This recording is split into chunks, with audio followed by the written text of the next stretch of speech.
Hip-hop since 1987.com.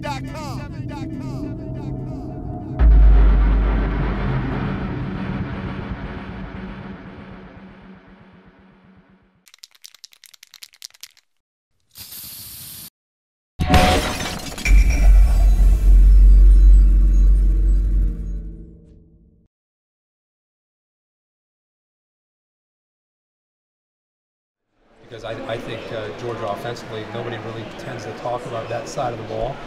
But you know from covering them, they got great balance, great potential. And Oklahoma at times has played well, but other times they've been very vulnerable. So I think Georgia's offense has an opportunity to be a big factor in that game. If you're Brian Dable, how do you attack Clemson's front? What's that? If you're Brian Dable, offensive coordinator at Alabama, how do you attack Clemson's front? You know, I think tempo, I think, will be a big part of it. I think one of the things in college football, you can go tempo. It tends to try to wear down the defensive front. Those guys, a lot of them are 290 pounds, 300 pounds. And so, you know, a lot of times you'll see that kind of approach. I think Jalen Hurts is going to have to be involved in not just running the football. I think he's going to have to make some big plays throwing. You know, Clemson sometimes, and I've been around their team a lot, people talk about their defensive line as if, I don't know, their secondary and their linebackers are really good too. So I think it's an overall defense that's very challenging. And the cool thing is Hurts has experience in playing against them, although it's a new scheme. But you know, I think that a receiver besides Calvin Ridley is going to have to step up, because you know, if you know Brent Venables at all, he's going to come up with a plan to try to take away Ridley. And I want to see who that other guy can be for Alabama. Your opinion on the biggest difference between Clemson this year compared to last year, obviously outside of the shot losses? Well, I think they did a heck of a job being able to be a team with a big target on their chest. I mean, when you're the defending champs, I think psychologically it's a different game than when you're trying to chase Alabama or chase anybody. Now you're dealing with everybody giving you their best shot. And so I think dealing with that from the Auburn game all the way through, that's tough to deal with. And I thought they did an incredible job of it.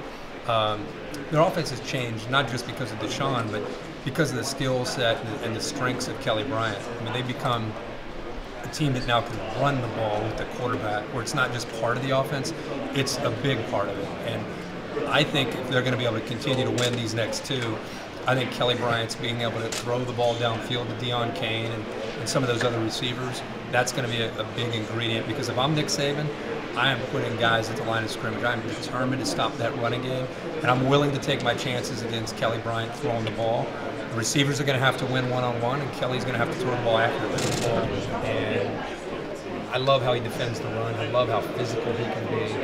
I love how he can be athletic. I love how he blitzes a quarterback. I love that he's in command. He's almost like a quarterback that seems to just be in command of an offense. He's in command of a defense. He's kind of the mouthpiece. He's the guy that connects the coaching staff to the players on the field, make sure everybody is lined up. It's going to be challenged, unlike maybe it's ever been before, just because of Baker Mayfield. Not only are they athletic and fast, but they do a really good job of putting you on your heels because of the way they attack.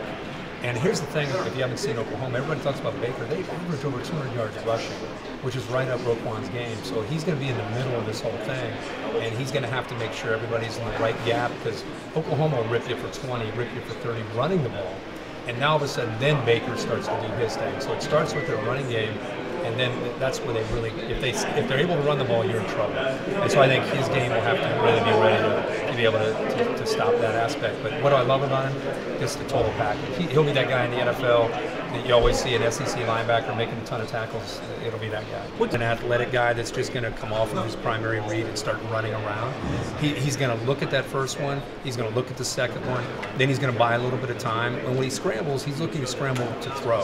And he does an incredible job of keeping his eyes downfield. As you're rushing me, I'm avoiding you, but I'm looking at my receivers. And his receivers and his tight end don't get enough credit for the way they break off their routes and kind of run with him.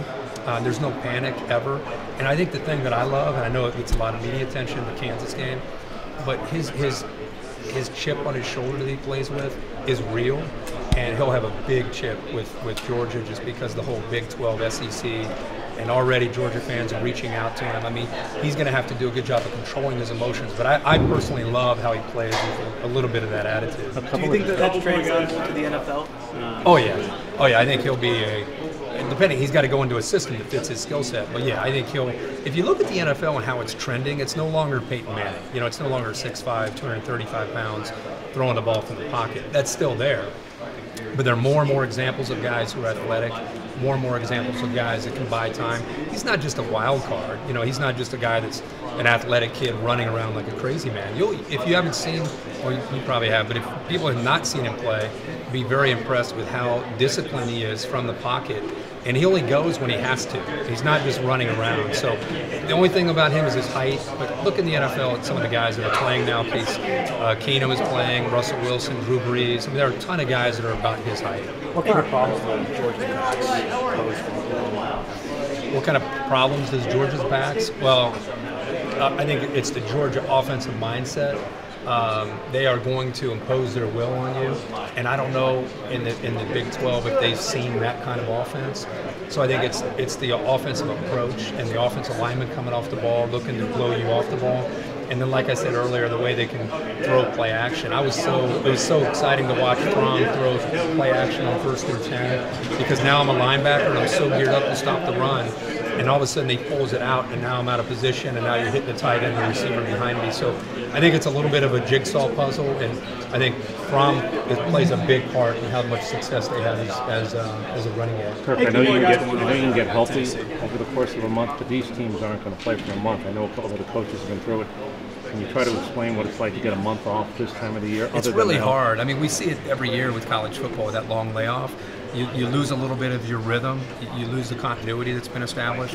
And it's the coaches that probably have the most experience with it that tend to seem to know how to, because you want to work hard in December, and then you need to know when to pull back, and you want to try to peak at just the right time.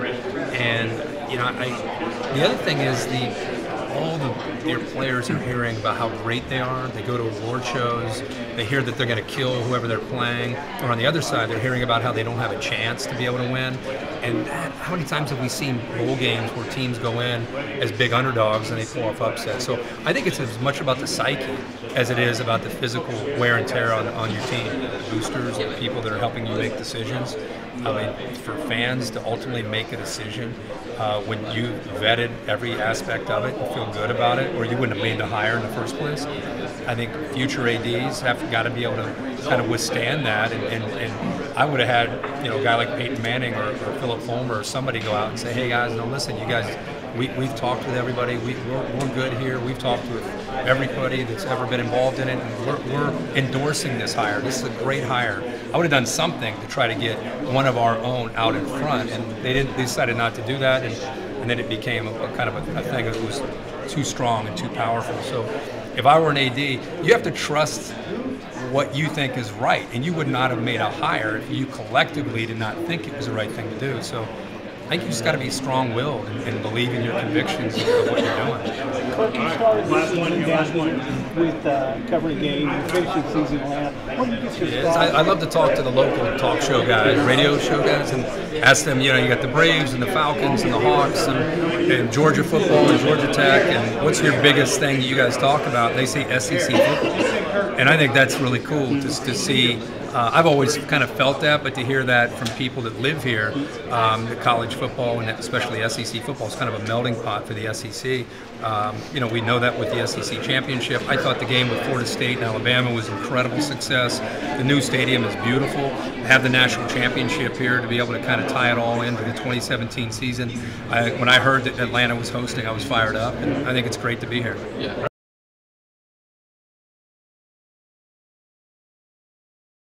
Hip Hop's is 1987.com.